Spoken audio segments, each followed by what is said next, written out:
In these problems, we are to name the property used in each step. The starting problem is 2 times 3 plus parentheses 4 times 2 minus 8. Our first step, we are taking the 4 times 2 and replacing it with 8. Since we're doing a multiplication, what you want to do is go to your multiplication properties and see, is that an example of multiplicative identity? No, it is not. Is that an example of multiplicative property of 0? No, it is not. Is that an example of multiplicative inverse? No, it is not. Since it's not any of the multiplicative identity properties, we know that it is substitution property. Since 4 times 2 is equal to 8, we are substituting 8 for 4 times 2.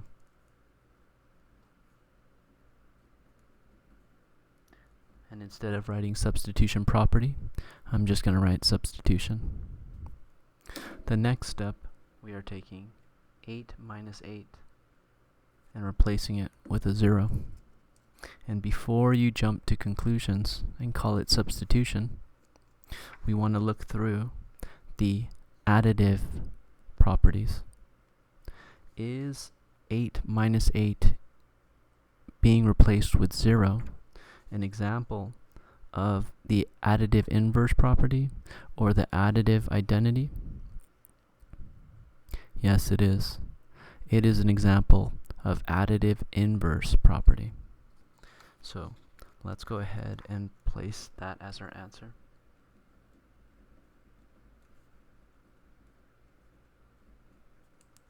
Next, what we have is 2 times 3 being replaced with a 6.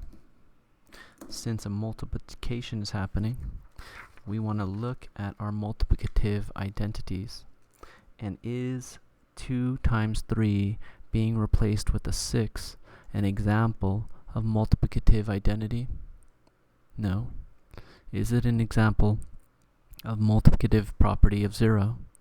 No. Is it an example of multiplicative inverse property? No. Since it's none of the multiplicative properties, then we know that we are allowed to replace 2 times 3 with 6 because of the substitution property. 2 times 3 is equal to 6, so we can replace 2 times 3 with 6 anywhere we see it.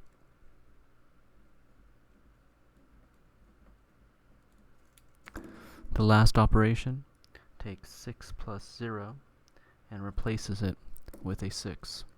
We are adding, so we look at our additive properties. And is 6 plus 0 being replaced with 6 an example of additive inverse? No. Is 6 plus 0 an example of additive identity? Yes. We're adding 0 to a number, and it's equal to that number. Additive identity.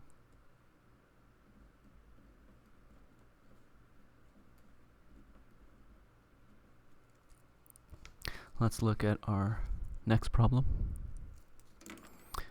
We start out with the original problem, and the first operation that occurs is 15 divided by 3 being replaced by a 5. We have a division happening there, and I cannot see anywhere that matches up with that operation. Not even the multiplicative inverse property. So what this is an example of substitution. 15 divided by 3 is equal to 5. So we can replace 15 divided by 3 with 5 anywhere we see it. Substitution. The next operation that's happening is 5 minus 5 is being replaced with a 0.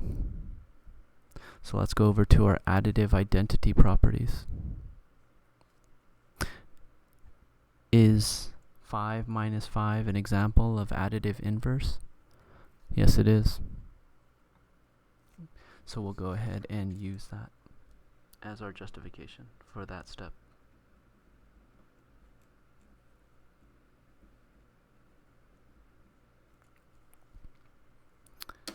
The next step has us replace 7 times 1 over 7 with 1. Let's go to our multiplicative properties. Is that an example of multiplicative identity? 7 times 1 over 7 equals 1. No. Is that an example of our multiplicative property of 0? No. Is that an example of multiplicative inverse? Yes. A number being multiplied by its reciprocal is equal to 1. 7 is the same as 7 over 1, and we're multiplying by 1 over 7, its reciprocal, and we are replacing it with a 1. So this is an example of multiplicative inverse. Next, we have 6 times 0 being replaced with a 0. Again, let's look at our multiplicative identities. Is that an example of multiplicative identity property? No, we're not multiplying by 1. Is that an example of multiplicative property of 0, where we take a number, we multiply by 0, and we replace it with a 0? Yes, it is.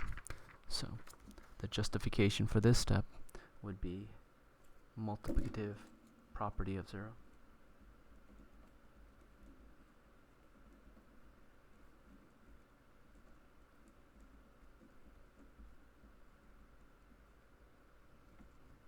And lastly, we are replacing the expression 1 plus 0 with 1. Let's look at our additive properties. Is that an example of additive inverse? No. Is that an example of additive identity? Yes.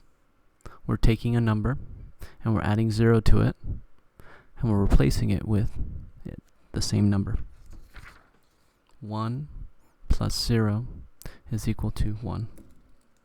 So this here is additive identity.